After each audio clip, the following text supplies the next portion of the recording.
Hi, everybody. It is August 27, 2024. Hope you're all doing well. Best of luck, everyone. We are sinking fast. We are. And I bet a whole lot of individuals, some may be in the chat tonight, but I do know a lot of subscribers who feel like they are sinking on a daily basis, myself included.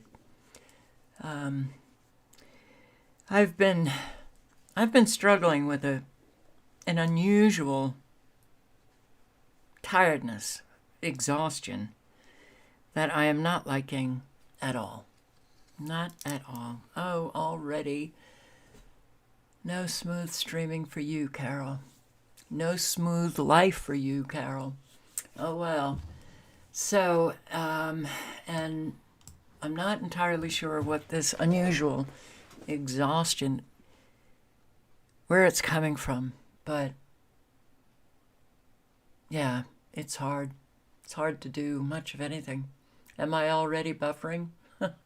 Well, if the buffering gets too bad, I'll just ditch the live stream. So, all right, guys. So, hello, Tony Punch and Analog Synth Player, GeoFactor 3, Crazy Pots, Sandra, and Andrew Cruz, James B., Angelos, hi, L, hello, Taylor Noose, nice to see you, Shauna, Howard, Barb in Ohio, Julie, Rage Against the Machine, Kim Blanchard and Steve Ladner, and Super Dave 44, hello, Michael Graham, hello, Tashunka B, hello, Miss Blanche, hello.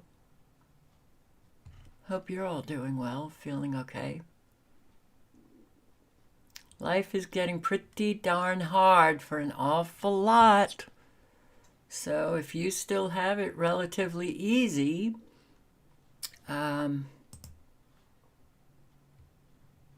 you're trying to help those who are having it hard. You're hearing from some young people struggling with exhaustion, huh? Young people, wow. Wow. Things are just very sad and infuriating as well. Radar. Look at these supercells igniting. Missouri, Kansas, Texas, but they get extinguished quickly. But look at this whole blob up here in Michigan. Wonder how Mama Rage is doing. That doesn't look good, and it's moving very quickly. Very quickly. There was one last night that was over here, and it was woof. I took a capture of it. Let me show you. Where are we?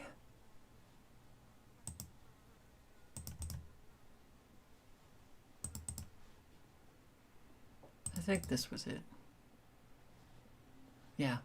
Look at this. Look at the frequencies. The Doppler radar. Wow, pushing this along. Has a very odd... It's a very odd weather front. How were you guys in Missouri and Wisconsin?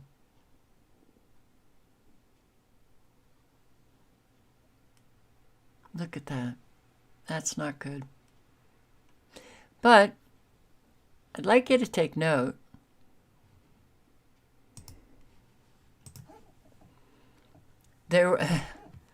I don't know if they were shills, who they were, but I would get an awful lot of people claiming that what you're seeing with the Doppler radar and the plasma creation, which I believe is the blue that you're seeing, okay, they would say, that I was just a dumbass, that they're just tracking planes. And I would come back and say, well, why aren't they tracking the planes in the western half of the country They seem to be only interested in tracking the planes in the eastern half. Yeah, that doesn't make sense. Not a whole lot is making sense. So, yeah.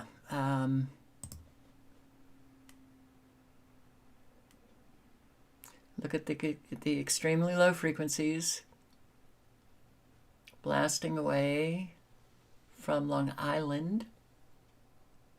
And they have a long reach, 300 miles. These extremely low frequencies. Long reach.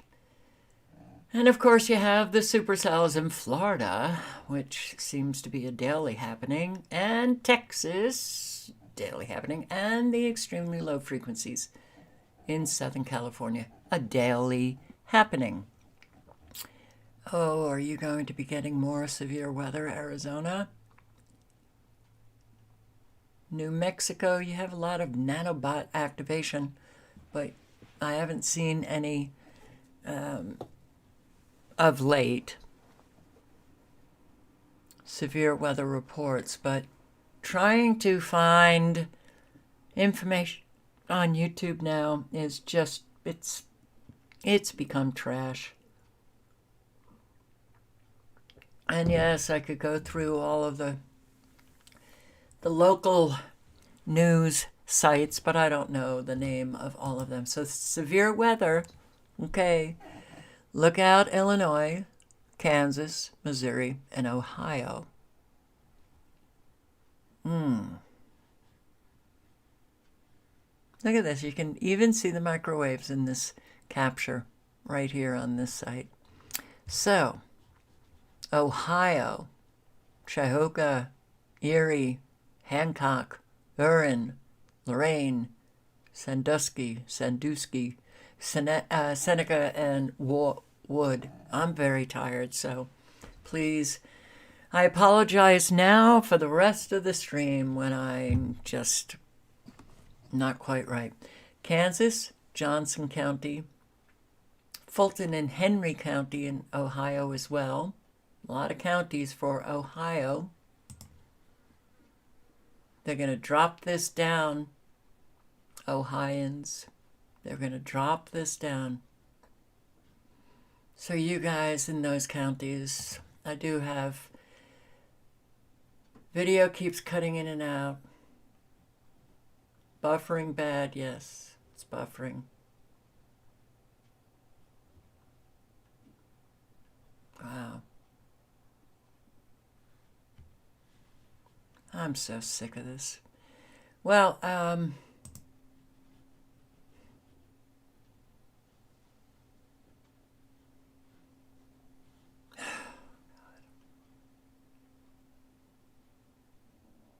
there's no weather going on at all. I should have an excellent connection, but of course I just don't. Right?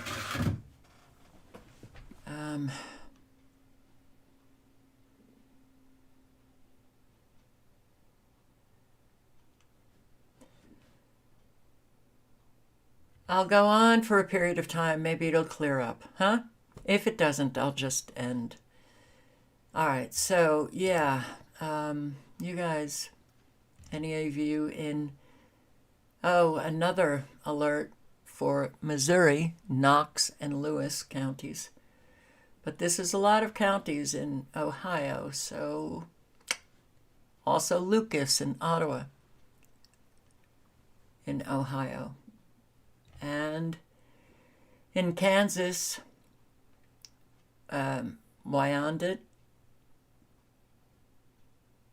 Clay, Platte, could be in Missouri, not sure. Those counties, Missouri, Monroe and Shelby, and Clark and Scotland, counties in Missouri, Rawls in Missouri, Johnson in Kansas, Miami, Cass, Missouri, Illinois, Cook County, and also Lake County in Illinois. All right, the link is in the chat.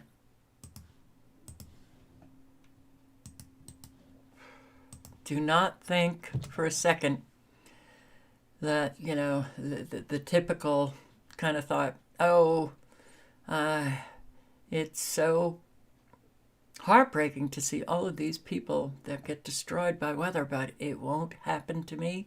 Don't go there. Don't go there.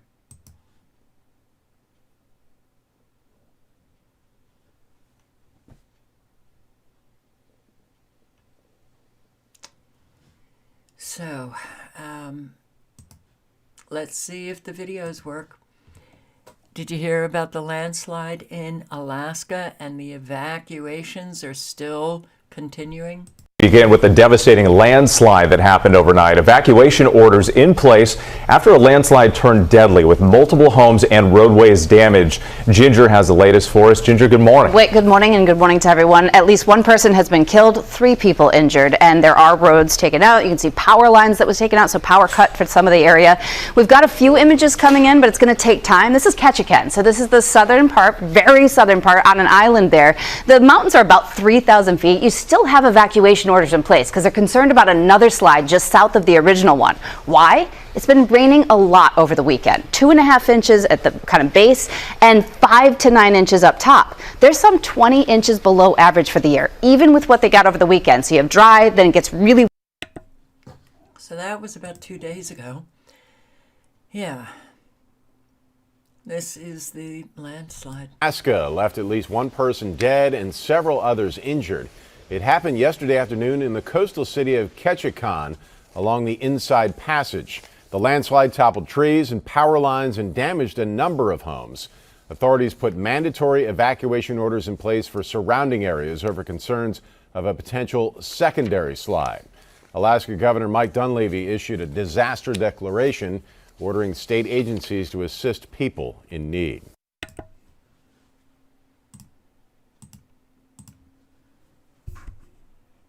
And Hawaii got hit with a tropical storm with flooding and power outages.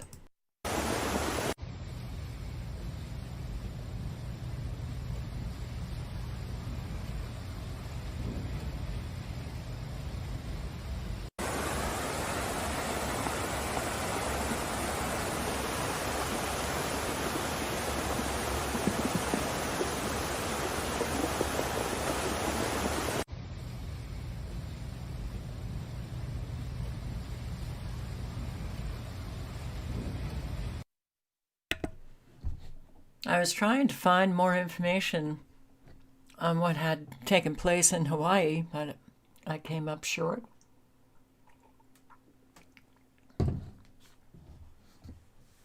Tony Punch, I've been feeling the same exhaustion. Yeah, and I have not been sleeping well in the last couple of nights, which, well, I hardly ever sleep well, but not being able to fall asleep for hours.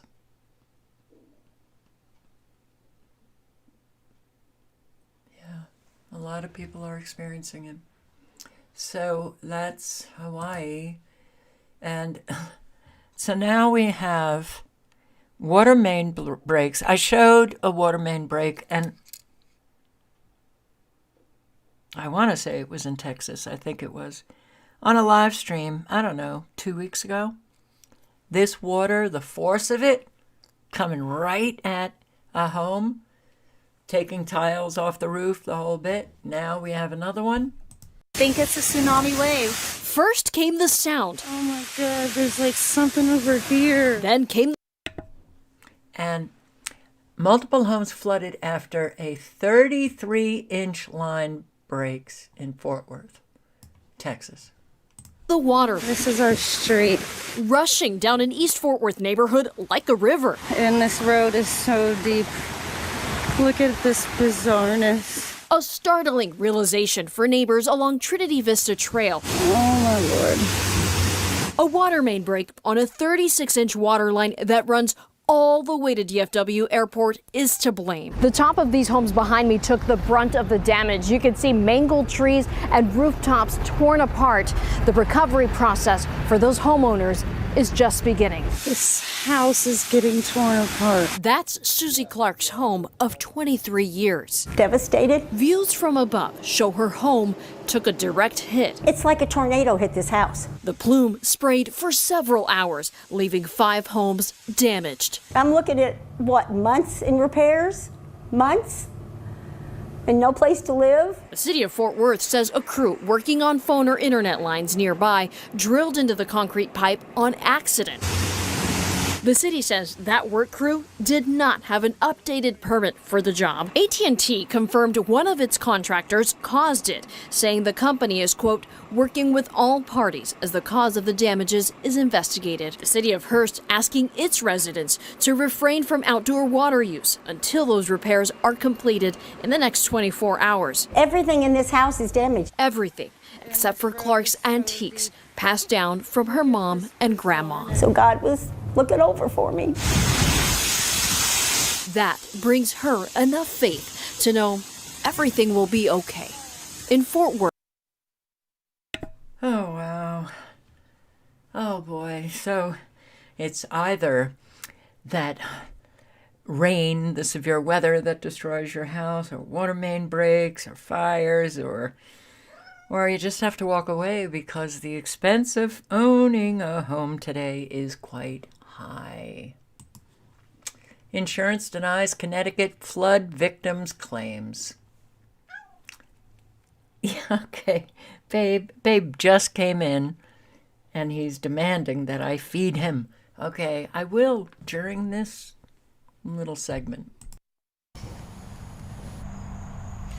Darren and Ann, since that storm hit 9 days ago, we've heard from countless homeowners who say that they've reached their breaking point. Homes like this one sit behind ponds and creeks that overflowed, which the homeowners say is rare. The woman who lives here says that this water's never even gone past this fence. Now their homes are destroyed and their insurance companies are not covering the damage. Emily Brish says her Seymour home is uninhabitable after 5 feet of water flooded the house. Now she's trying to file a claim through her insurance company, but says she's being denied. They flat out told us no, that they're not going to cover anything because it's due to a flood.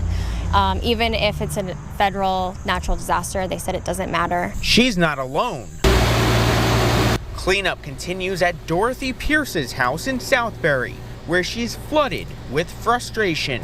We've been paying, thousands of dollars to the insurance company for our homeowners insurance, and now our home's not protected. These homeowners say they need help and answers now. We're all really frustrated, and it's been physically and emotionally exhausting. We're pretty much left to fend for ourselves. We don't have help from insurance. We haven't had any help from the state of Connecticut. Both homeowners tell News 8 they were not required to purchase flood insurance when they moved in years ago because they don't live in a flood zone. So this is a 1 in 1,000 year event. So there's a lot of damage outside of the flood zones. Gerard O'Sullivan with Connecticut's insurance department says homeowners should understand what's covered under their insurance policy. Fortunately, we don't have the answer for them, but we do want other consumers to be able to understand what's covered under their homeowner's insurance policy. Flood is not covered under standard homeowners insurance policies. That's why the National Flood Insurance Program was put together. And what a scam it is. Those videos that I did research on this National Flood Insurance Program, and how insurance companies are really making out, might still be on Never Lose Truth. You'd have to do a search of the videos that I have on that channel. So a whole lot of people are saying that they felt exhausted today. Now, I am generally exhausted, but this is unusual.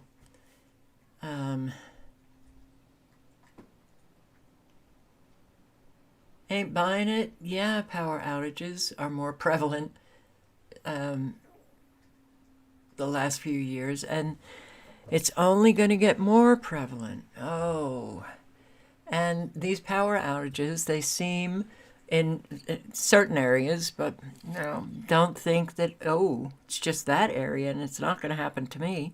But a whole lot of people experience a power outage and then they're without any power for weeks on end. So,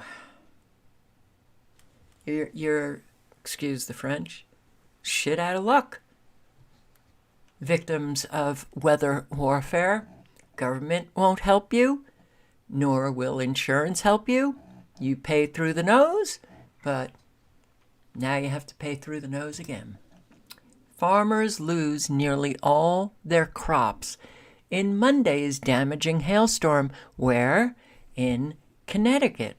Some communities are cleaning up after a storm brought damaging hail yesterday. This video is from Mike in Wallingford. I mean, look at that. It pretty much looks like snow, doesn't it? And this hail devastated farmers in the area right as many were getting ready to harvest. NBC Connecticut's Kevin Geis is live for us in a tomato field in Northford after assessing some of the damage there with a farmer. Kevin. Yeah, Kevin, unfortunately, we're talking about hundreds of thousands of dollars worth of damage just in these acres right behind me, a tomato crop. Let me take you nice and close to one of these tomatoes. This is the problem. You can see where a lot of that hail landed, breaking it open. There are already bugs and fungus starting to grow. But what you can experience through the screen there is actually the smell. The farmer says what is so devastating about that smell is it's the smell of a dying plant, something you usually don't experience until after all of these tomatoes have been harvested.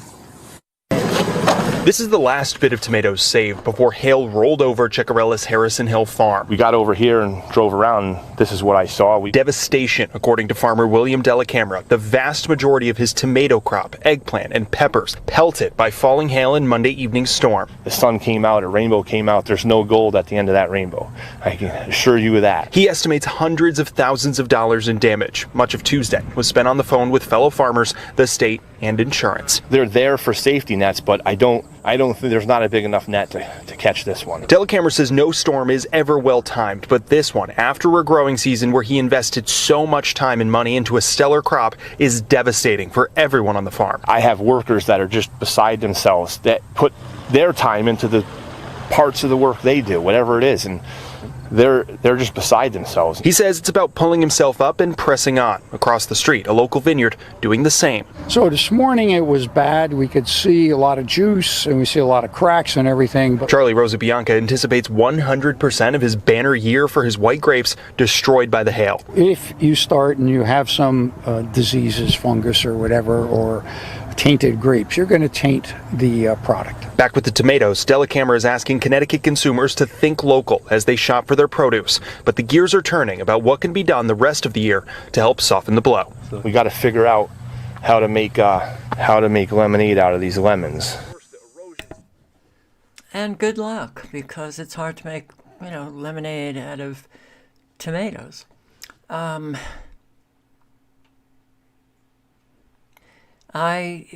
Farmers are going down fast. All over. Thousands of South Florida homes now need flood insurance. FEMA quickly reconstituted where flood zones are for Florida. And guess what? You weren't paying it. Now you have to pay it. And right now at 4:30, FEMA has made some adjustments to its flood maps. And now thousands across South Florida are being told they will need flood insurance. Local 10's Christina Vasquez is live in Miramar to explain.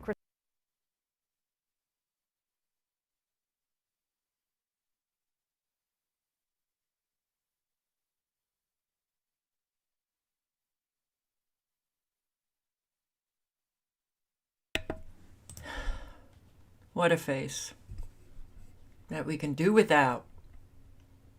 Christina. We've been crunching the numbers today, and of the tens of thousands impacted across Miami-Dade and Broward, the numbers show the majority impacted are here in Broward. Roughly 1 in 5 homeowners have flood insurance in Florida. Leaving the rest vulnerable to flood damage, says Insurance Information Institute's Mark Freelander. It doesn't just mean hurricanes or tropical storms. We see severe rain events year-round in South Florida. You could have flooding on clear, sunny days. because of king tides. Most homeowners with mortgages face a requirement to carry flood insurance if the property is located in certain FEMA-designated flood zones. And now that coverage area has expanded with FEMA's updated flood maps. It's gone from an option for many people to now required. Thousands of homeowners across Miami-Dade and Broward getting letters like this one. Take a look, telling them they must purchase flood insurance because their home is now in a high-risk flood zone. FEMA typically looks at long-term data, not just one storm. The trends show higher risk in certain areas of South Florida, particularly Broward County. The maps will be adjusted. Take Broward County, where data obtained by Local 10 News documents the increase in parcels added to a flood zone. Almost 89,000 parcels now need flood insurance. The vast majority of those located in Miramar, Pembroke Pines, Fort Lauderdale, and Hollywood. The issue is all South Florida homeowners should consider flood insurance because it floods regularly in South Florida. And don't mention that weather warfare. Don't mention that our weather is absolutely 100% controlled, creating these just incredibly destructive floods that you have an awful lot of people, as I speak, you know, the numbers, my God, for the 13 years that I've been doing this, if I added up all of the numbers of people, of all of the individuals who have suffered, it'd be in the millions. Plural, by the way, millions. And Florida homeowners face rising costs with Citizen property insurance. Isn't that state insurance? I believe it is in Florida. Okay, get ready, Floridians. Continuing coverage tonight on Florida's ongoing property insurance crisis.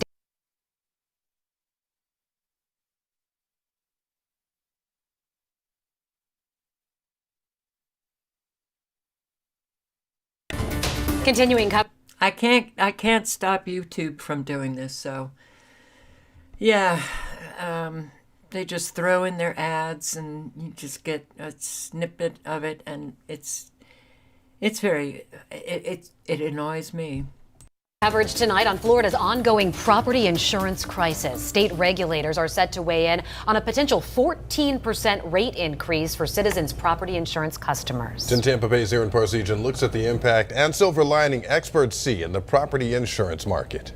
As far as homeowners, I mean, I remember when I was under $1,000 a year, and now I'm well over $3,000 a year.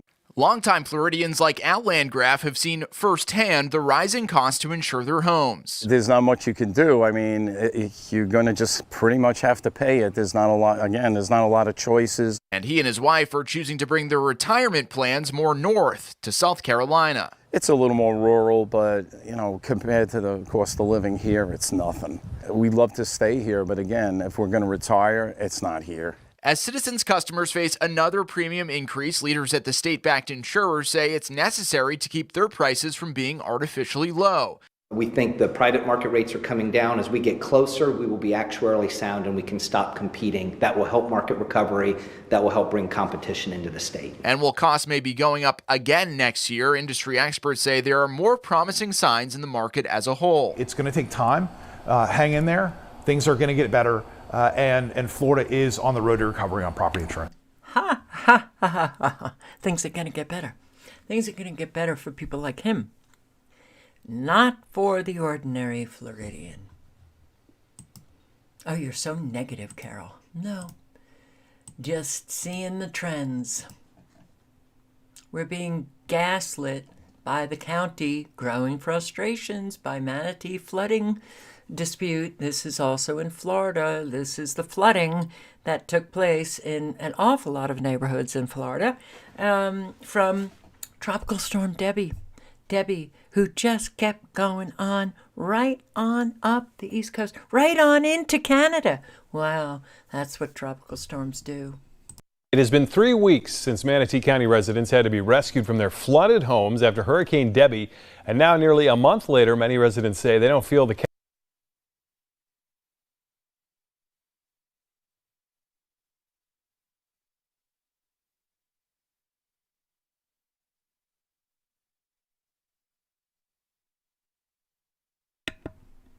county is being transparent or taking any accountability.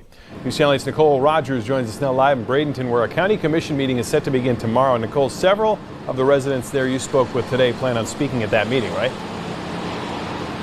Josh, they do, because here's the thing. The county is standing their ground, saying the flooding in Lakewood Ranch is not associated with any release from Lake Manatee. Many of the residents, however, aren't buying it.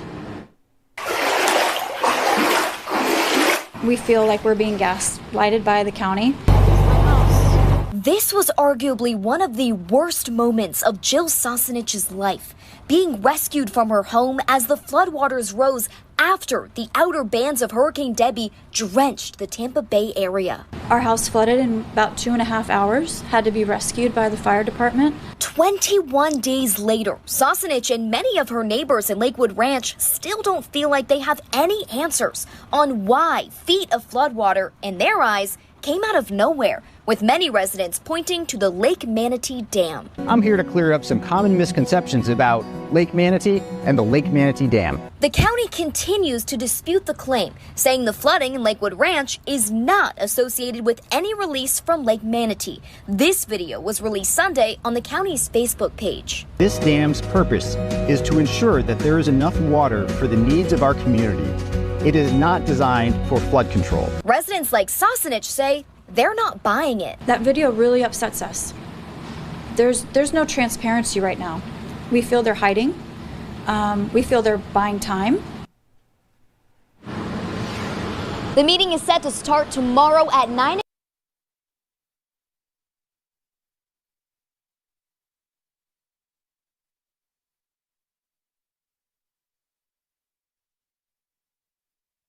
So that meeting is probably lit, but very often it's not from the tropical storm, it's not from a hurricane, like Hurricane Harvey. The Army Corps of Engineers releasing waters from the reservoirs in Houston flooded out, no joke, the amount of flooding in Harvey, if I can recall correctly, was over 1 million homes flooded. That's how many people were applying for help. Million. But the Army Corps of Engineers flooded out like 100,000 homes that would not have been flooded had the Army Corps of Engineers not released those waters. So they do an awful lot of damage, releasing waters in dams and reservoirs, and, well, good that people are beginning to not trust their government. It's been a long time coming, and we still have so many who, I guess, do. Home buyers aren't taking climate change seriously. Oh, okay, what is this? I will post the link to this video because I'm only going to play a few minutes. And, oh, all right, I see the buffering going on. I don't... Miss Blanche said it was getting better, but somebody just left me a comment saying the buffering is pretty bad. Look, when YouTube is playing their games with these commercials that they want to interject into videos, that's from YouTube, very clear. But yeah, okay, buffering's going on. I really do have to get my brain back and check out Rumble, because I can't deal with all of the frustration every single live stream. I really can't. This might be one of the reasons why I'm just so exhausted. Yeah, this is buffering. So, but it could also just be this hotspot. It's not good to be working off a hotspot, not when you're doing this kind of live stream.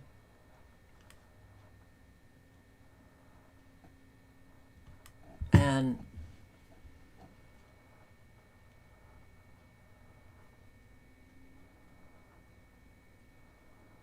yeah.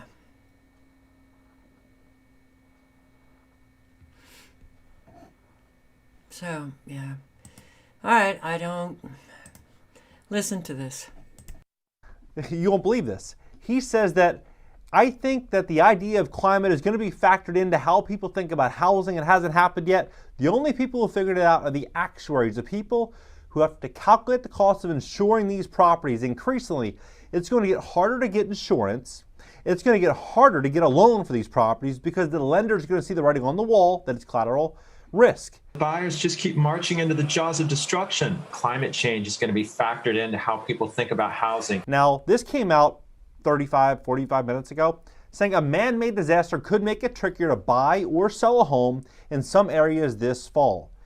And September 30th is the deadline. 4.7 million policyholders. The only way in which you'll be able to sell that property, if you own one in this area, is going to be if it's an all-cash buyer. And what do all-cash buyers want? They want a deal. They want an absolute steal, some would say. They're all cash for a reason. They're waiting to take advantage of distress. You have a record $6 trillion in money market accounts waiting for this moment. It's absolutely shocking what we're walking into. Please hit the like button. Hit the like button. YouTube will share this content. Educate more people about what's going on in the U.S. housing market. If you'd like to fix your credit to position yourself, what I believe is going to be an unreal type of wealth transfer. We'd love to help you if you have late payments, medical bills, charge-offs, foreclosures, bankruptcies, repossessions, or any negative or derogatory item on your credit report. Go to greatcreditfast.com.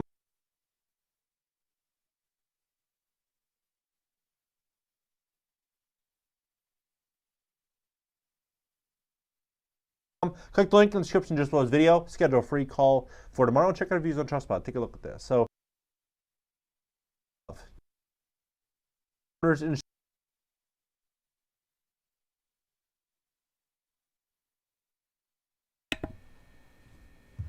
if you are buying or selling a house, you want to avoid the end of September and the beginning of October. But, let's see.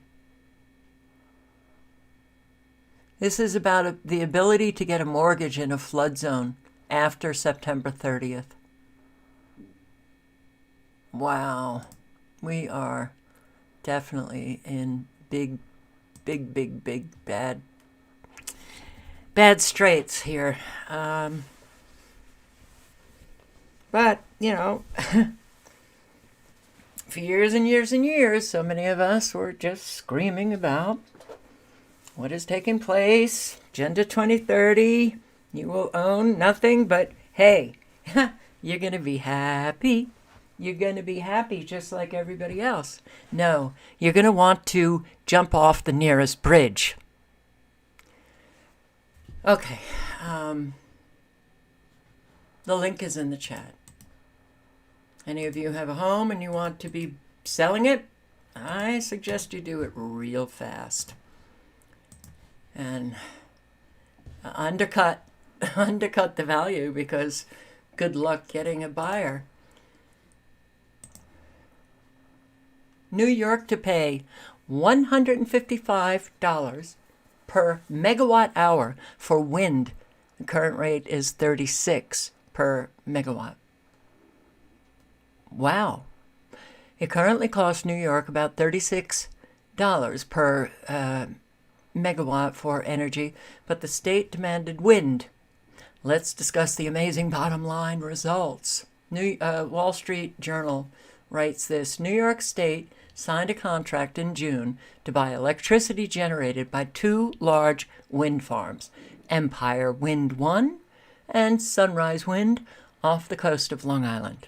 The projects are expected to begin in 2026-2027, with power delivered to Brooklyn, which is from Empire Wind 1, Long Island from Sunrise.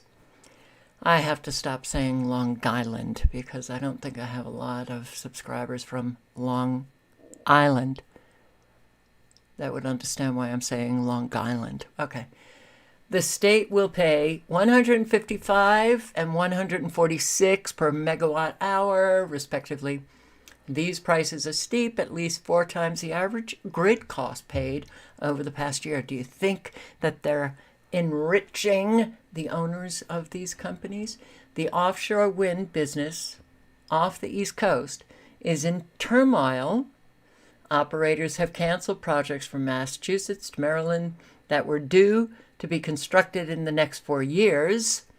The green energy is not doing so well, but wind is absurd by any measure. Yeah.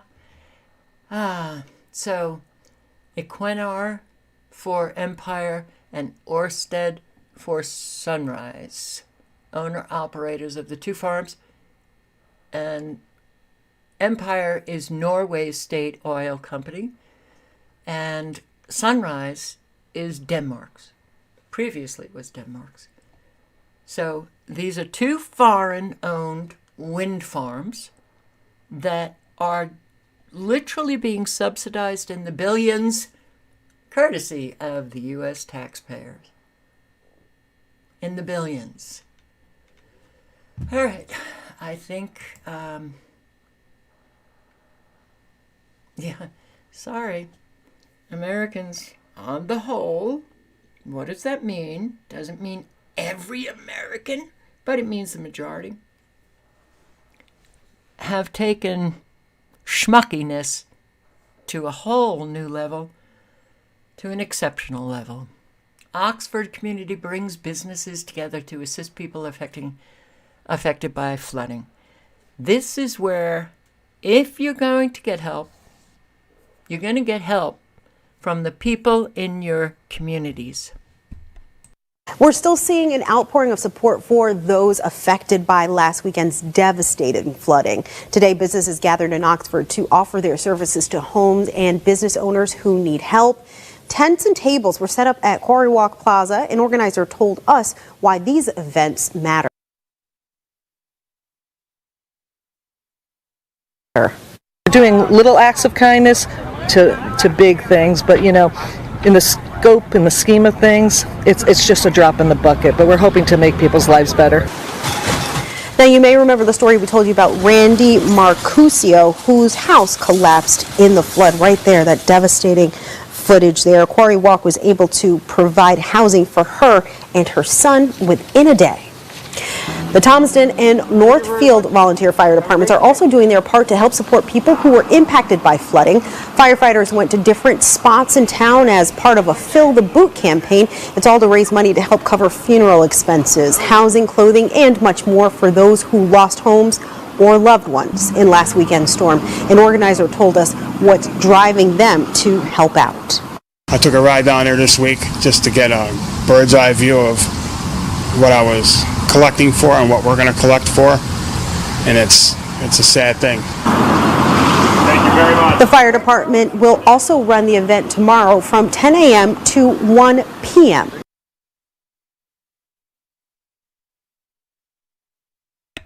So I'm including these videos because if there are people who just don't know what to do, watch what other people do. Get ideas. It's been 1 week since the deadly and devastating flooding in western Connecticut. Hundreds of residents in several towns are now navigating the long and costly road to rebuild, while their neighbors are stepping in to help.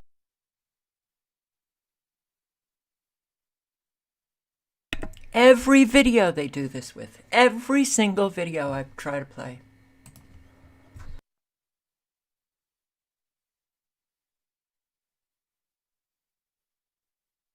Help in every way they can.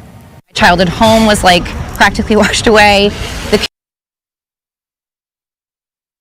community tennis courts that I played endless hours of tennis on were absolutely gone. Places that hold dear memories like homes, roads, parks, even entire neighborhoods, still left ravaged 1 week after the unprecedented downpours and flooding. Born and raised in Southbury, Erin Schumacher says she couldn't sit back and watch. I have to do something. So she set up a community food drive to help stock shelves at the Southbury Food Bank and partnered with Savior Scissors Salon to collect clothing for those in need. The drive was held at the Southbury Green from 10 to 2, and in just a few hours, thousands of items were donated. We actually had an industrial-sized election bin in ShopRite that's been emptied twice, and so far we have over, I think, 1,500 items donated so far, and we just got started 5 minutes ago. The unexpected big turnout brought cans of food, paper towels, cereal, applesauce, chips, and filling bag after bag, and also filling Schumacher's heart. Absolutely remarkable. Like,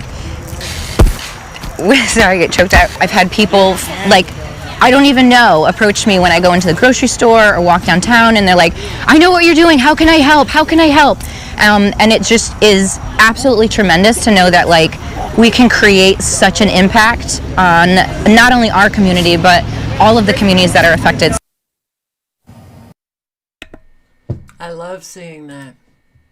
Because, yeah, look, we all know that Red Cross is a scam, and an awful lot of, you know, the corporate organizations, we need to come out in force in our communities and help one another. Volunteers help out with flood recovery in Nantucket. This is a different area of Connecticut. And now to our continuing coverage of that massive flooding that hit parts of Connecticut a week ago. Tonight, we're hearing from those volunteering to help the recovery from the unbelievable destruction that was there. NBC Connecticut's Matt Austin has more from a hard-hit spot in Naugatuck.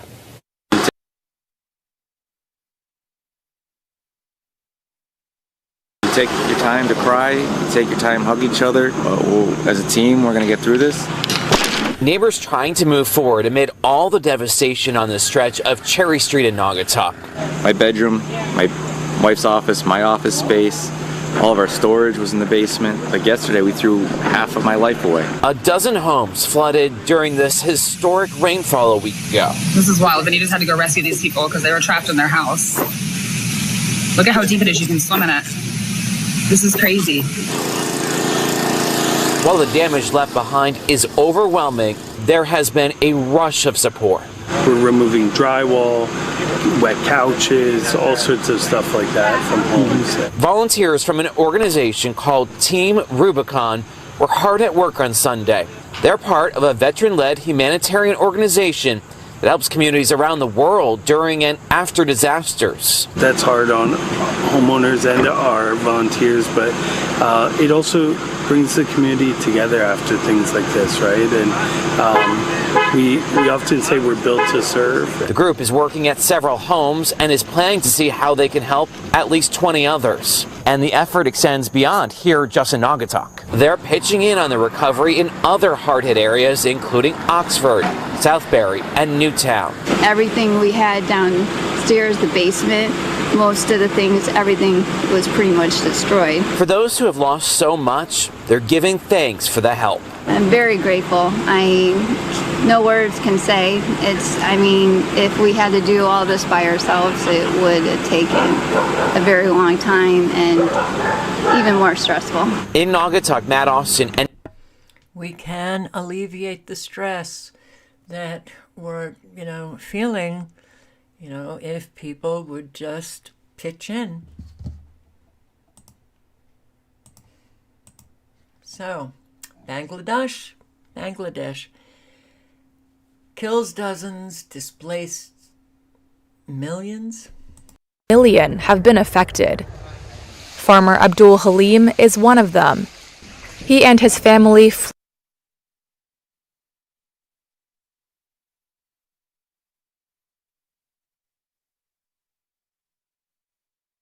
fled their mud house days ago when a 10-foot-high wave plowed through their village. On Sunday, Halim returned alone to see what he could salvage. The water receded for a while, but it is increasing again. It is now becoming a major headache. Where will we get food? Where will we stay? It is a big problem. He says he ate some rice 2 days ago and has barely eaten since. Many of the displaced have no food, clean water, medicine, or dry clothes. Halim says there's been little relief, especially for those in more remote villages. Authorities say as of Sunday, more than 400,000 people from 11 flood-hit districts have taken refuge in around 3,500 shelters. They say medical teams and the military are assisting in rescue operations, but blocked roads have hampered their efforts. That's a lot of flooding. Saudi Arabia again. Saudi Arabia again. This is a desert. Look at this flooding. Jizan, Saudi Arabia, August 25, 2024.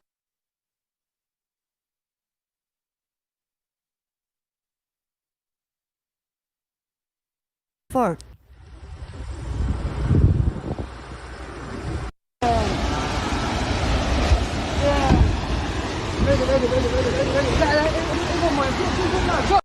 Severe weather caused flash flood in many areas of Jizan, a province in southwestern Saudi Arabia on Sunday. The floods damaged homes, vehicles, and property. Authorities said some main roads were temporarily closed. Information circulating on social media also say that flash flood caused roads to collapse in northern Jizan. أم السيد حبيبي مع محمود كل شيء يضرب طيح وريح.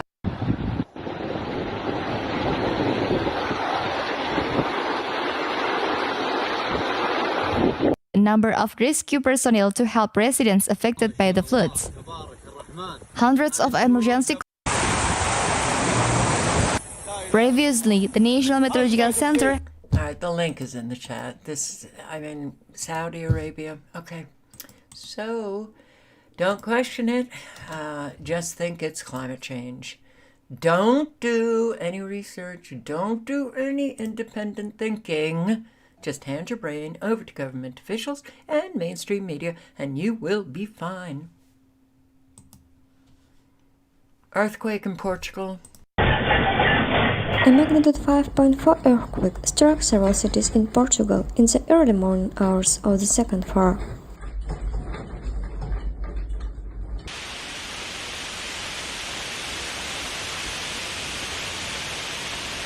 The tremors originated in the sea and were felt more strongly in Setúbal.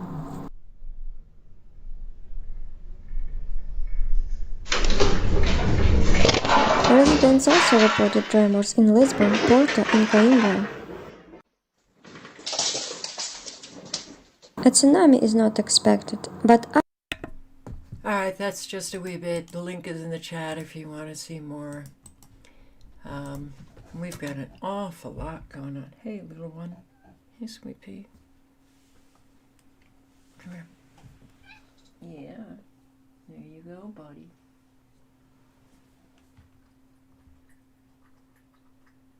Is this really where we are? Because if that's the case, then this live is greatly delayed. Yeah, I've got to get off YouTube. This is no longer fun. Not that it was ever fun. Can't say that my content is fun. But it's getting tiring. Not the content, just the constant hassles.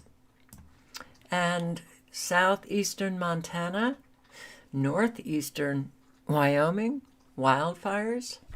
I've been fighting fires for over 60 years and this is way the worst that I've ever seen. For the Fiel family, they came to help those backburning efforts, but that situation turned into a close call when a tree exploded near them. The heat was so enormous that it blistered my knees, and my right hand has blisters on it, and my ear. And to me, it was a close to death experience. All that heat, just all that metal, burnt the metal, and it was scorching hot. And it was pretty scary for having her outside the pickup. As the fire continues to move towards Ashland, lots in the community have come together to offer assistance and help. In Lame Deer, a shelter has been established at the Boys and Girls Club. Last night we did have 8 people here, and we currently have a capacity of 20 but can expand quite quickly. The shelters are available to those evacuating from Ashland in case the fire grows worse. People are scheduled to be here all through the night in case that situation becomes a little bit more unsafe and people need to be evacuated. The fire has the potential to quickly spread, but the assistance from many firefighters all over the area hope to slow that down. In Bernie, Isabel Sparts, MTN News. Oh boy. whole lot of people are just sitting in shelters. Remington and Barber Draw wildfires cause chaos on Montana-Wyoming border. But the Barber Draw fire on the northwest end of the Tongue River Reservoir isn't the biggest worry anymore. It's the fastly approaching Remington fire on the east side that crossed into Montana around 6 p.m. Thursday night. It is definitely concerning, you know, especially when you drive in here and you see all the black spots along the highway. And Ryan Bogers is the owner of the Tongue River Reservoir Marina and has witnessed the fury of these two fires. He's hoped that the lake would open to recreation again Friday with progress being made on the Barber Draw, but the Remington closed it once again. He's had to close his shop 3 times so far this summer because of the wildfires. The worst part for us is the rentals, because I mean a large portion of our sales comes from boat rentals, and when, you know, a day like today when the boat ramp is closed and the lake is closed, I mean, we're talking significant amount of money that we have to refund back. DNRC and nearby sheriff's offices have issued voluntary evacuations of nearby towns south of Ashland, including Bernie. As large as this fire is, this one's not going to go out tomorrow. We're going to have to get boots on the ground and folks around the entire perimeter of the fire and make sure it's not going to move anywhere. So far, the Remington fire has crossed into 3 separate counties, including Bighorn, Powder River, and Rosebud. Because of its severity and size, nearby fire departments have set up camp at the Tongue River Reservoir, knowing it'll take a couple of days to fight. Judging by the forecast for the fires, it's going to get worse before it gets better, I think. Reporting. Okay. I bet you didn't know about these fires. Okay. London firefighters tackle blaze at, I have a subscriber in Scotland who gave me the pronunciation of, I want to say Dagenham or something. Dagenham? I don't know. Tower block. Look at this.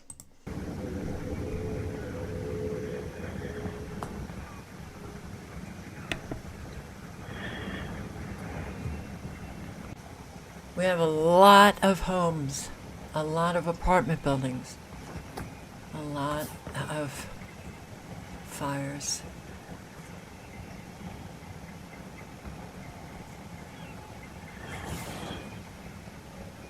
The building was known for its fire safety issues. This is the aftermath. Was this a building that was in construction? Was it a building?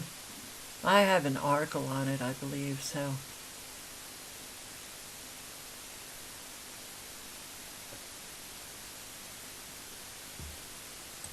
Let's get to that here. Huge fire rips through block of flats in East London. 100 people were evacuated, so it was a building with people who lived there.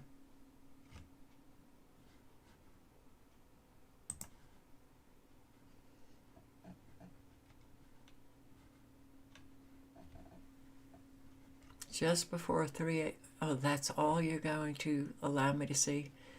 No free account. Nope. But then another one. Blackwall fire. London skyscraper that sends huge plume of smoke across sky. Okay. Video cannot be played. Well, I did play it. So why are you telling me it can't be played now? Let's refresh.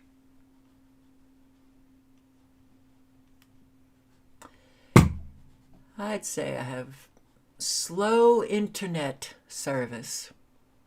Slow. Part of a flat in an entire balcony, 25th floor, destroyed in the blaze. Very slow. I will post the link if anybody wants to check it out. You know? And it's buffering and buffering, so.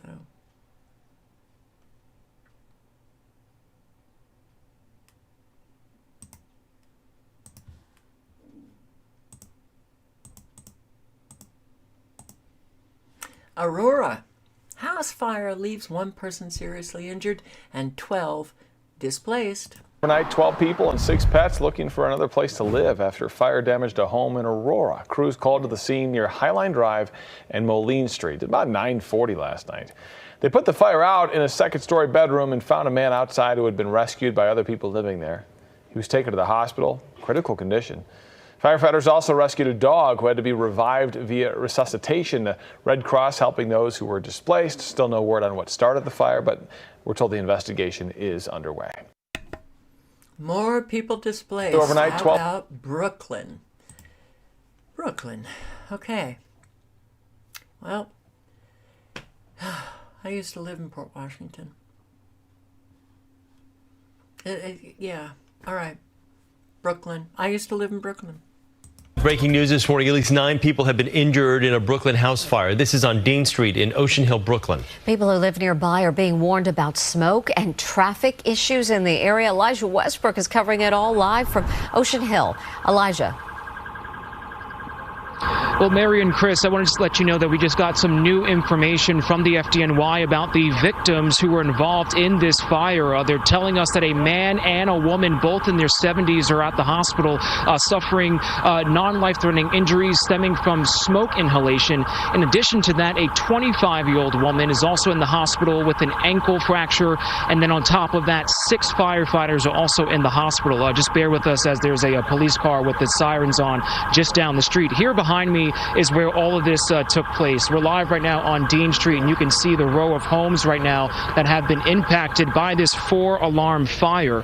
Here's some video that we were also able to gather shortly after all of this went down. Now, this was around 10:30 last night. You see the intense flames and thick black smoke shooting out from the roof, even the upper floor windows to these connected buildings. The fire chief says it quickly grew to a 4-alarm in just under 45 minutes. As you can imagine, it was a chaotic scene. In fact, a Good Samaritan helped a woman who had jumped from the roof. It's under the assumption that she's the one who suffered the ankle injury. We had the chance to speak with the Good Samaritan, and here's a little bit of what he had to say.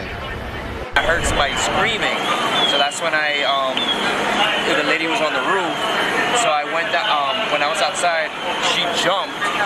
She said she broke her leg, and I jumped over to the other 2 gates over, and I was able to bring her out. She came out through this house, because the neighbor by then was aware. Now, the FDNY says 50 fire units were on the scene, comprised of 180 firefighters and EMS personnel. Crews have been using drones to identify any lingering hot spots and also working to determine a cause, which back out here live still remains. And dozens are displaced. And downtown LA fire. Okay, since I last saw you, there was a warehouse fire that I'm not going to go back into my YouTube history to find it, but yet again, another fire, downtown LA fire. I don't recall ever noting so many fires all over the country of homes and apartment buildings and warehouses and vacant buildings and operating buildings, occupied buildings. But wow, man. Oh, must be climate change. Speaking of bubbles, which we'll get into. San Diego Bubble Man ticketed for liquid littering. He's known to many people as the Bubble Man. He drives around in this Bubble World truck and puts on performances around San Diego. Let it go, let it go, let it go! Wow! Huge bubbles. It was so fun chasing them down, trying to pop them. Sandy Snakenberg has been blowing bubbles and bringing smiles to people's faces for more than a decade. Bubbleology is the science, art, and magic of bubbles. And that magic has a way of bringing people of all ages together. I mean, it made me feel like a kid, so. Oh, they were humongous. They were big, there were small ones, there was all kinds of different sizes. I've never seen anything like that before. Sandy's love for bubbles inspired him to create his nonprofit Bubble World. His truck is not only used for work, but also where he lives. I am registered disabled homeless veteran. I don't take advantage of any of the programs that are offered to me. I'm fully supported by this. It's a 501c3. He lives off of tips he gets from his bubble shows. He often performs in La Jolla Cove. That's where he was yesterday when rangers gave him a ticket for the bubbles. They cited him for what they called liquid littering. Basically, he's saying that when my bubbles pop, the residue of my bubbles fall to the ground and kill the grass. And I explained to him already, that I am full compliance of all ordinances. I am registered with the San Diego Parks and Recs. I have insurance. He showed us the citation. It didn't have a fine, but does have an appearance date in October. I also reached out to San Diego Parks and Rec, and I'm waiting to hear back. Sandy says the ticket isn't going to stop him from doing what he loves and sharing it with the community. Open, follow the wind. Oh, man, we are such a sick society. But I guess the guy that gave him the ticket just never seems to look up to notice all of the spraying and all of that coming down, killing trees and grass. Go for the bubble man. Go for the bubble man. All right. Highly doubt I can get through this, but I'm going to try to quickly. City of Alexandria closes park and a street near J.D. Vance's home for safety. By the way, did you know that J.D. Vance was all for red flag laws, I think in 2017 or 18? Yeah, take those guns away. Oh, but now, Vice President, and he's so ordinary that you have to understand the authorities and law enforcement, they ain't there for you. They're there for those that they select to rule you. Tonight, neighbors are upset after the Secret Service requested a community park be shut down in Alexandria, Virginia. Fox 5's David Kaplan joins us live with reaction from residents. David, this seems to be sparking a lot of backlash. When did the closure start? Well, Sierra, the closure in earnest started today. Take a look right here. These are concrete barriers that are not normally here outside of Judy Lowe Neighborhood Park. However, this was all put up today. We can also tell you that there's some fencing, some traffic controls, and at least for the time being, an Alexandria police car as well. The city government of Alexandria announced that this park would be closed specifically at the request of the U.S. Secret Service and keeping a protectee safe. There are also going to be impacts to traffic in the area. As has been previously reported, Republican vice presidential candidate J.D. Vance lives in Alexandria. Now, neighbors tell me there is a playground in this park specifically geared towards young children. Some affectionately call it the tot lot. We're also told seniors sit on benches during walks. It's a good grassy area for dogs. There are other parks nearby that people can go to. The general sentiment from talking to neighbors in this area, known in part for being a little bit more left-leaning, is that yes, they're sad to see this park go, but at the same time, they say they understand the need to enhance security for a Secret Service protectee. Two things can be true, that who gives a shit about J.D. Vance? Really? I don't. All right.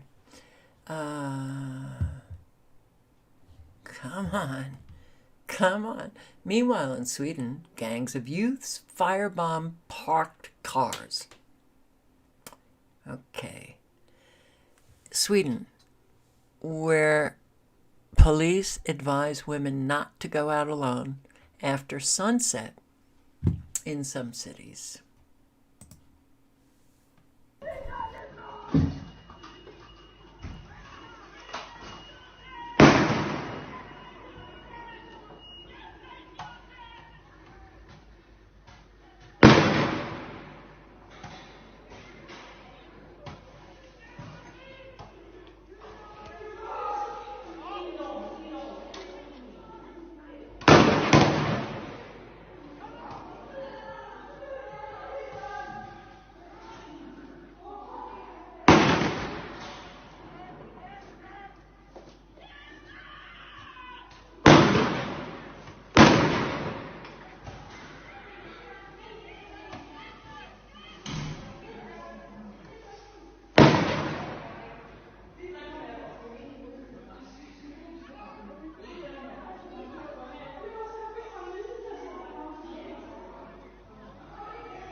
Have you noticed that we have an awful lot of violent... Yeah, I'm sorry. I'm just too tired to edit myself. Violent assholes in the world. Have you noticed that? Who love to just destroy because they don't know how to create. There's nothing creative in these people. They love to destroy. And they don't care about the people who have to suffer the consequences of their behavior. It really gets to me. Mayor of London, Sadiq Khan, an ethnic Pakistani Muslim, his brother-in-law speaking in London and urging his followers to sacrifice their lives for the dominance of Islam until Islam becomes dominant or until they kill me. And the Prophet ﷺ and the Sahaba, when they were calling to Islam the people that were in the Mecca, they faced oppression, they faced boycotting, they faced all kinds of hardships, and the Prophet ﷺ said, by Allah, I will continue calling them until Islam becomes dominant or until they kill me. Wish we could do away with religion. Federal judge blocks Biden-Harris administration's parole-in-place program for illegal aliens. Yes, to give them a path to citizenship. And I have said this before. I've said it numerous times. Because Americans do not know how their country operates, even the most basic. You have three branches of government: the executive branch, the legislative branch, and the judicial branch. And each are separate from one another, and they're to provide the checks and balances on the other branches to make sure that they're actually adhering to the Constitution. Okay, well, that was way long gone. But we have seen, certainly via the executive order, but we've also really seen in the last couple of administrations, and it's not just Democrat but Republican, how they violate and usurp. They violate the Constitution and their duties. You know, that they can't seem to stay in their own room. No, they usurp congressional legislative powers, and they just write legislation, they pass it, and execute it, all in one branch. And that's not supposed to be happening. So good that a judge blocked Biden-Harris illegally bypassing Congress for political purposes. It doesn't matter, political purposes or not. They're not to bypass Congress. That's Congress's duty, responsibility. And in the executive branch, that's why they called it the executive branch, they execute the laws. They don't write them, they execute them. But it's, well, unfortunately, a long, long time ago. I can still remember.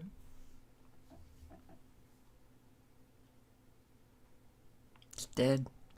American Pie. Bye-bye, Miss American Pie.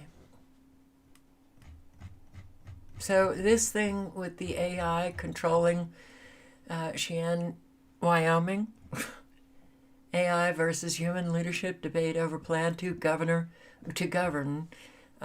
Cheyenne with AI, drastically reduce inequalities and expand access to services in local and state governments.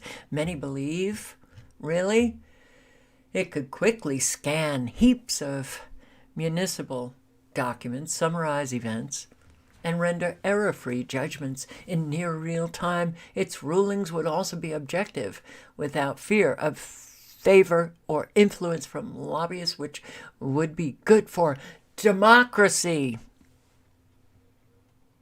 And we're not a democracy. I'll post a link. You can read all about it if you're interested. But AI is really sweeping on in, sinking us.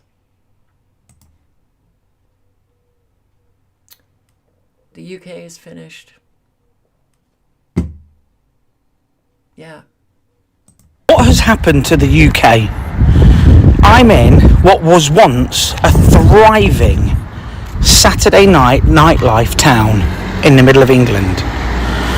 It is now a ghost town. It's 8 o'clock on a Saturday night in August, and this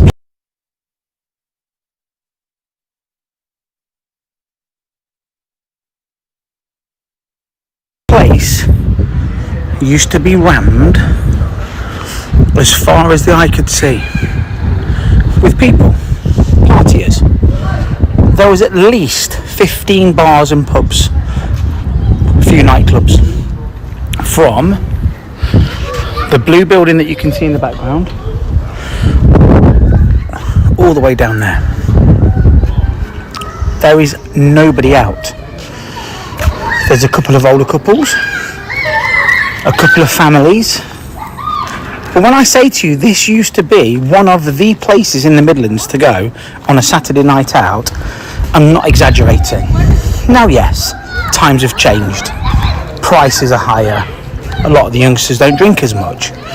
But this used to be this busy on a Sunday night when nothing was open. All the high street is now is betting shops, as you can see there, charity shops.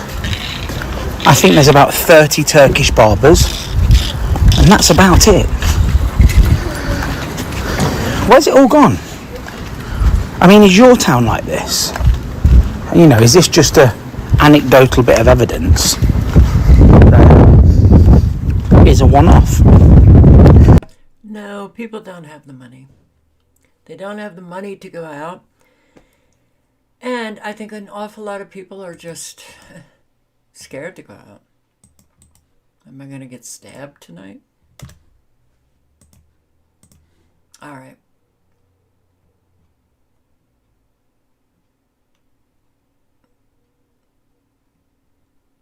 I'll do all of that tomorrow.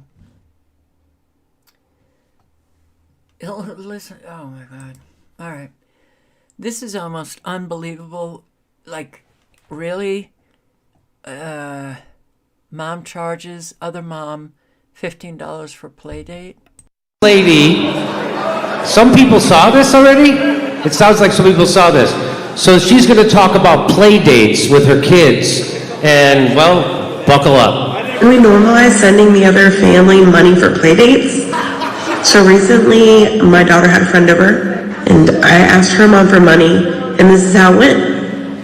So after the play date, I texted her mom and I said, thanks for letting Jamie play today. Please help out with your share of the expenses for the play date, totaling $15 via Venmo. Let's do it again sometime. So she wanted her friend to pay $15 because she hosted her kid at a play date.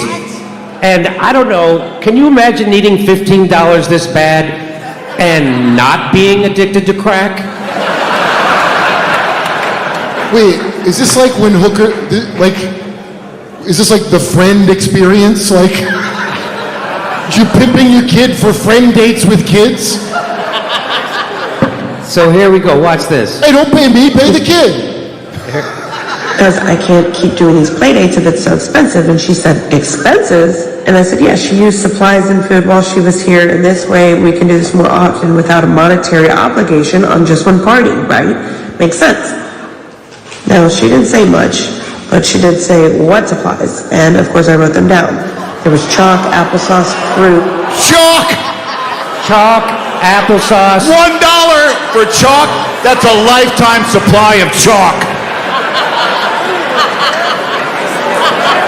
She sat on the couch, so that's wear and tear.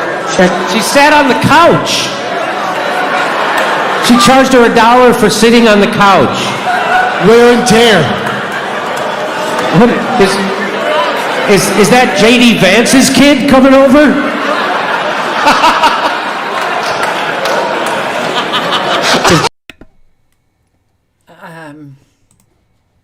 You'd like to think that that was all just made up, but unfortunately, I don't think it was. Okay, the condominium HOAs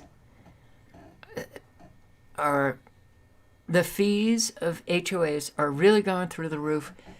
People can't afford it, but people are waking up to the HOA and they don't want to buy. So people who are stuck in their condominiums trying to sell out of these HOAs are having a great deal of difficulty. To an update on a Pembroke Pines community forced out of their homes after all 19 buildings were deemed unsafe. This is the last weekend residents have to pack all of their items and find a new home. Oh, I'm sorry. Wait a second. Did I pull that one up? No, I didn't. All right, this is a different one. This is, again, there are so many people who are being thrown out of these condominiums, especially in Florida, because they're structurally unsafe and they're given like no time to get out. Home. Local 10's Cody Weddle joining us live now from Pembroke Pines with their story. Cody. And Sanella, only a few vehicles left here. It's really starting to feel like a ghost town. Only a few days left now for residents to get their stuff out. Into moving trucks or just thrown away. Residents of the Heron Pond Apartments in Pembroke Pines have only one weekend left to get their stuff out and evacuate. We didn't expect all of a sudden to, they'll give us, notification to move out of here. Washif Ansar has lived here for 9 months. In late July, he and all residents of the condominium's 19 buildings woke up to these advisories saying everyone must be out by August 29th. It was too short. August 29th is in 2 days. Okay. Do you get how many people are being thrown out of their homes? Which is making a lot of people homeless. All right. Okay. This is Canada. So, tell him, boy, it's no longer cost of living, it's cost of surviving. Absolutely. And what is taking place in Canada? I'm going to post a link because I'm not going to play the whole video. So you can listen to an awful lot of Canadians who are really struggling. This is not funny. And communities need to come together to help one another. What the hell is going on in Canada right now? I am home visiting my parents this weekend for the holidays. Oh,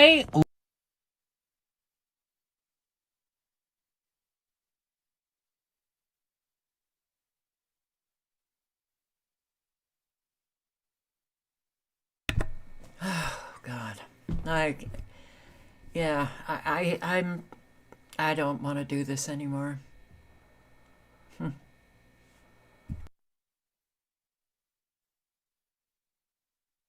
Live in the West Village in New York City, the highest cost of living yuppie area ever in the history of the United States. And I can confirm what he is saying about the West Village, and it's extremely expensive, and it was when I lived there in the 80s.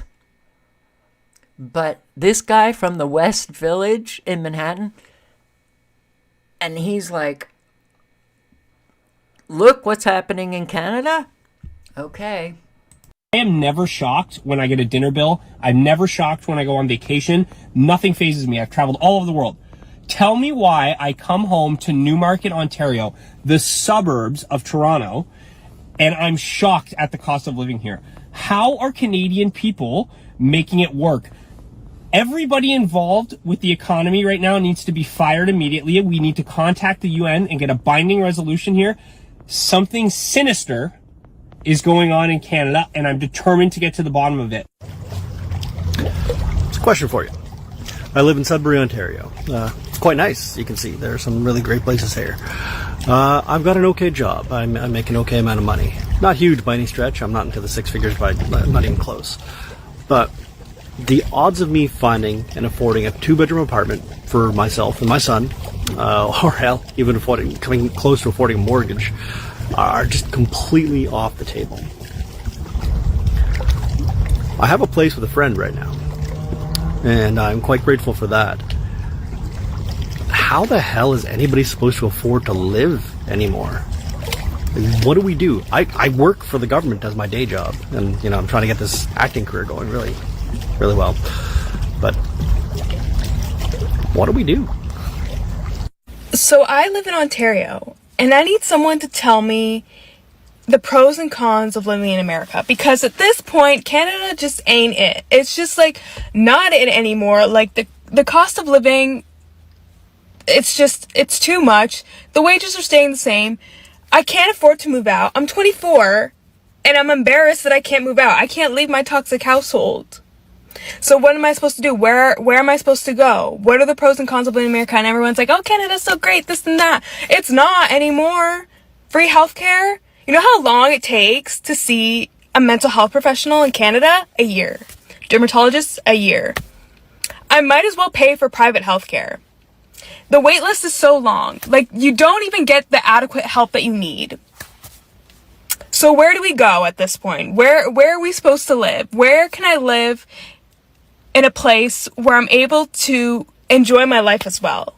Because I'm not enjoying it here. I feel so utterly stuck. I don't know what to do anymore. You go to school, you get a degree, and you're still not guaranteed a job. $60K a year? That used to be like a decent amount of money. Not anymore.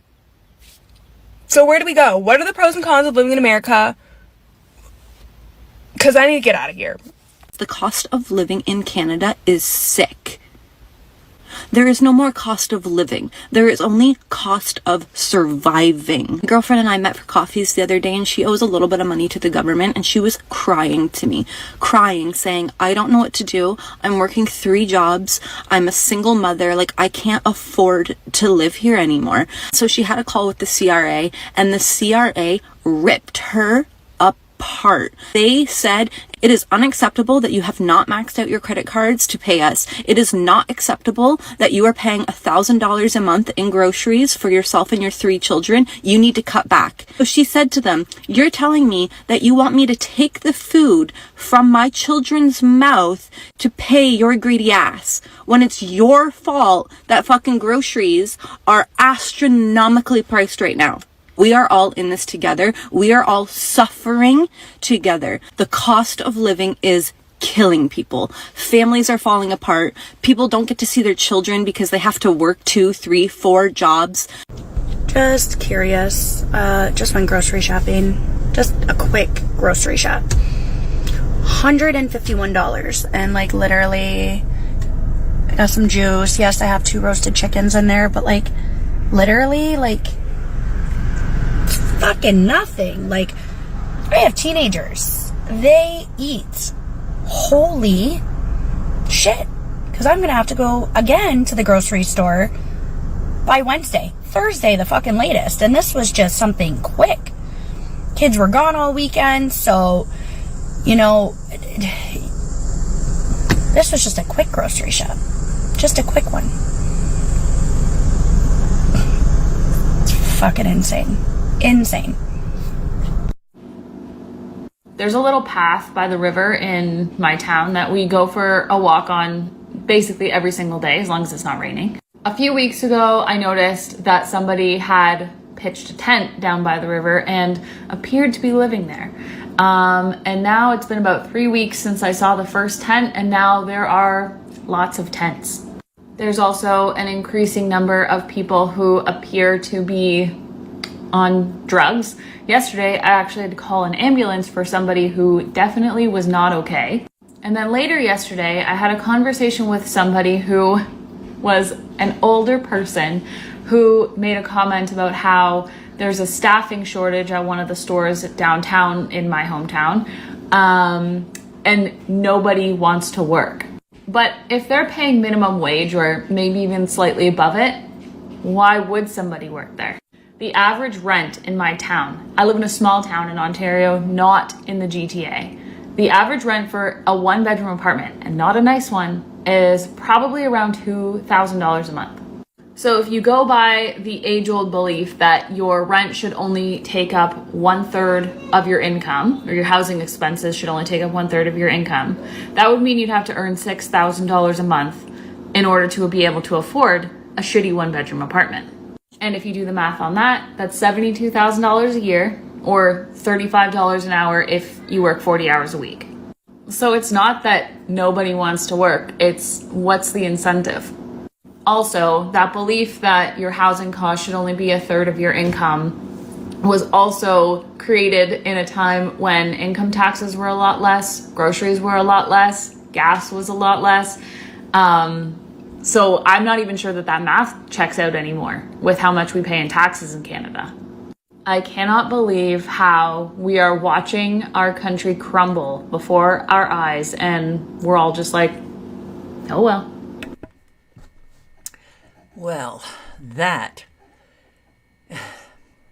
I think every Westerner can say, oh well, yeah. But, you know, I think Canada has it worse than any other Western country in terms of their economy. Not that we have it good, but just listening to Canadians, wow, they are really, well, should I even say that? I don't think so, because there are so many who are really struggling now. Soup kitchens, yeah, pick up extra food when you're shopping. Drop it off at the local food bank. Hey Kevin, yeah, a lot of the time we associate food donations with the holidays, but really it's these last few months, the summer months when soup kitchens are strained the most. If it wasn't for this place, we both would be really bad off. Jeff Swan is one of thousands served each day at Willimantic's Covenant Soup Kitchen. This place saves lives, and the word's getting out there, and people are actually starting to show up. They need more volunteers. Ray Aramini has volunteered here for over 3 decades. The rice will fly out, the citrus cans will fly out. He says the need right now is deeper than it's ever been before. This summer is the forgotten time. You know, you're out at the beach, you're at picnics, you're at family reunions. You're not usually thinking about those that are having trouble making their ends meet. If we don't have volunteers, we can't open the food pantry, which means people can't eat. Willimantic is just one example of what's happening around the state. Our numbers have doubled, if not tripled at this point. According to Connecticut Food Share, the state has seen a 23% increase in food insecurity over the past year. The need is about as high as it was at the peak of the pandemic, but obviously the amount of food that has been donated is not where it was at the peak of the pandemic. He said the return of school could help reduce some of the demand, but overall, the problem remains. We need to find a way to get more food out to more pantries, because I don't know when we hit the peak. Now, Jason said the most impactful way to help is by donating your time, volunteering, or giving back to one of the local food banks. Yeah. If everything is so great, why are millions of Americans sleeping in their vehicles? That's why I hesitate to say that Canadians are doing worse than Americans, but perhaps just a little. Maybe, all right, I've said, Australia was out. They were number one runner in authoritarianism during the pandemic. UK is such a small region, so it's hard to compare that with the United States in terms of the illegal migrants taking over. But people are really struggling all over. So do what you can, no matter what country you are in. Please do what you can. So, primary reason why so many people are living in their vehicles is because the cost of living has soared to unprecedented heights. Stunned to read about a 33. All right. Well, people do get to the age of 33 They don't just skip that age, but all of the, really those who are on the wrong side, they actually become 33. Oh, well, okay. God, there's so much to address. Anyway, it's paying $2,100 a month to share a house with 23 other people. It's a communal building in New York. Okay, flight attendants working for American Airlines, sleeping in their cars because the pay is so low.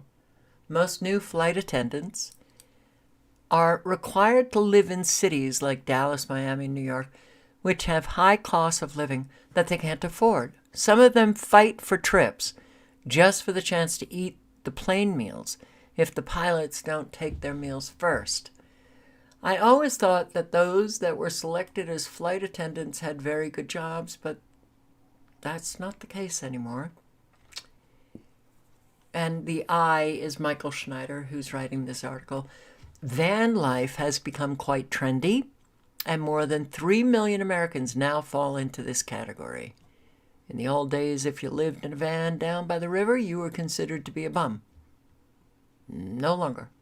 Living in the van down by the river is just considered to be normal. There are some van lifers that choose the lifestyle because of the freedom it offers, but there are many others that are forced into this lifestyle. A woman named Michelle Rose in Montana used to own a home. Rose was about to lose her Montana home, was having issues with her job, lost her mother, and put everything she owned into a van to live in it permanently. I was like, let's just do this. Let's just sell the house and get on the road, and we will figure out things as we go. It has sort of been by the seat of my pants kind of life. Michelle says that finances are the hardest part of van life for her. It is a constant worry. Finding work is also challenging. Another one, Katie, admits that it was a tough mental adjustment when she started to live out of her vehicle. She went through a lot of mental legwork. She, in order to reach a sense of belonging in the community. Belonging is very important. When you don't feel like you belong anywhere, it is very hard to continue on. Van life is fun and cool and saves money and it's flashy on Instagram and stuff, Katie said, but it will bring up a lot for you to work through when it comes to not having roots somewhere. She's a black woman, and I'm already rare in Truckee. Is that Montana?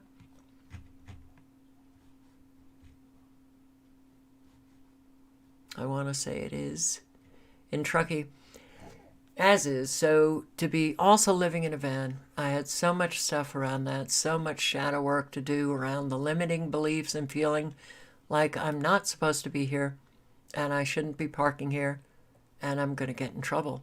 Oh, yeah. The feeling of getting into trouble. When you don't have people at your back, when you don't have resources, that's scary. A lot of these people have jobs, and a lot of these people would not be officially classified as homeless. Cost of living crisis has driven them to the brink of losing everything. Our leaders never seem to learn. They keep borrowing and spending money at an unprecedented rate, and this continues to create even more inflation. If you can believe it, our government is even spending up to $250,000 taxpayer dollars to reach Iraqi kids, to teach Iraqi kids, teach them how to become climate activists. Yeah, eco action clubs, bankrolled by taxpayers, that will teach them how to advocate for environmental reform in their home country. Yay, Americans! We are so generous and so exceptional. We are literally committing national suicide, but most of the population doesn't seem to care. I'm glad people are beginning to note that fact. Please do not look down on those who have been forced to sleep in a vehicle, because with a bit of bad luck, just about anyone could end up in the same situation. Yeah. So, I was listening to this. This is on Southern Life, and I'll put the link in the chat. You might want to check out Southern Life and subscribe. He's interviewing a lot of homeless. I don't think it's just Florida, but of late, I've noticed a lot of Floridians who are homeless. Once affluent background man is now homeless in wealthy Florida neighborhood. But in listening to this man, and I didn't listen to the entire video, but he sure does know what's going on. I'm living. Okay. What's your name, sir?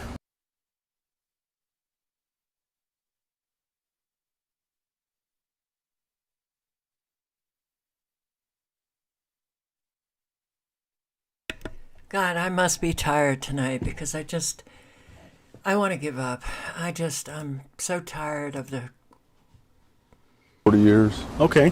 nothing going smoothly. Working down here. And just the world of trying to work and make enough money is a tough little deal. Everything costs so much you can't afford to live down here anymore, you know. Everything's went up in prices, you know. Yeah, I agree. I mean, you can't afford to rent something for $2,800 a month when it's an $800 apartment, you know. Just things are very expensive. Okay. At one point, you attained to a level of affluence and monetary abilities, but today you are on the streets homeless. No, I stay in hotels, but I ain't going to pay $170 at night to a hotel, you know. It's okay. You know, it's just too expensive, you know. So you're going to get around every corner you possibly can so you can eat every day instead of, you know, you got to eat. Okay. And at one point you did have, so you know, you're trying to find something better, more affordable, basically. Well, there were the opportunities. We had work, you know. We cleaned up toxic waste. I had a lot of work, you know, $385 million, and a guy got elected, you know, and he took it all away, and he's supposed to be an environmentalist. The problem is that Cargill is the company's name that's behind everything. They own Vanguard, BlackRock, they own Jeff Bezos, they own Walmart, they own McDonald's. They're the money source, and they tell everybody what's going on. They start the wars, they start all the trouble, and they're the controlling interest. They make all the record profits. Look at John Deere, record profits, you know, corporations, record profits, and they need to pay the bills. And they're the biggest polluter, you know, cyanobacteria. You can clean up Lake Okeechobee in a year's time. They want to turn it into a 100-year project and screw the people over. You know, and that's the whole situation. It can be done. That project can be done in 1 year without disturbing anybody. The boats can go, all the habitat stays there. Everything's done in an organized way. But we need another billion. That's they always say, we need another billion. We need another billion. Well, here. It's called because they can't even figure out how the fish is spinning around down there, and it's because of oxygen. You know that oxygen is not, you know what cyanobacteria is? Yeah. Cyanobacteria is good, but it's ignited by everything else. It causes all kinds of problems. Now there is black oxygen, and black oxygen is the bottom from the sea, and that also creates the oxygen levels in the ocean. And you know the fish problem is why the fish are spinning around. They're going into frequencies that are coming out of different things, and it's causing the fish to be out of oxygen and hit the.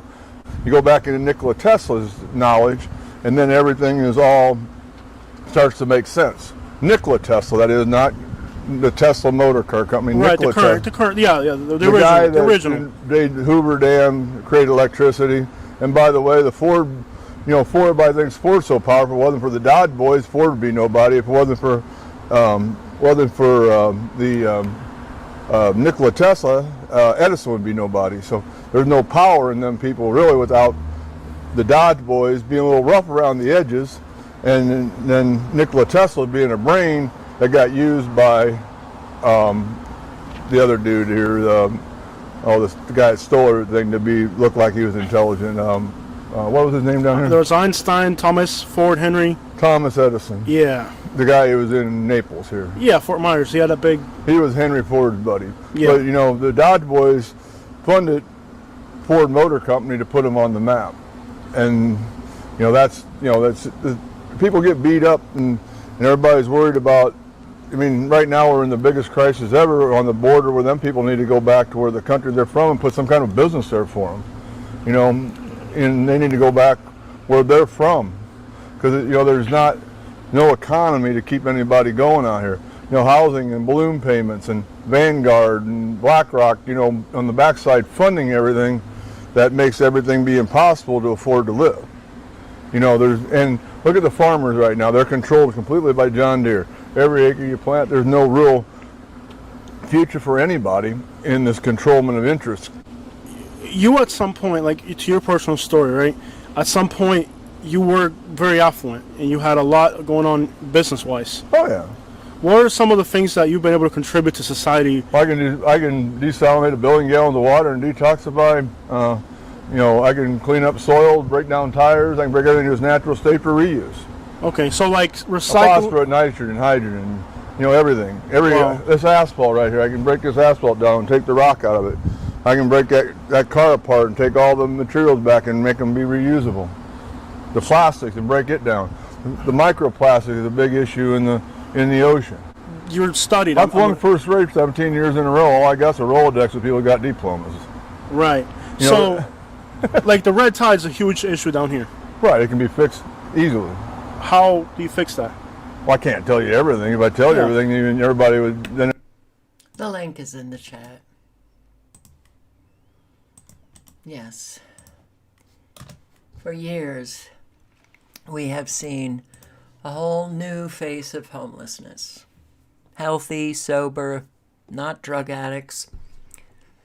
A whole lot of working and still homeless. A whole lot just been destroyed. Circumstances, external circumstances that they couldn't fight off.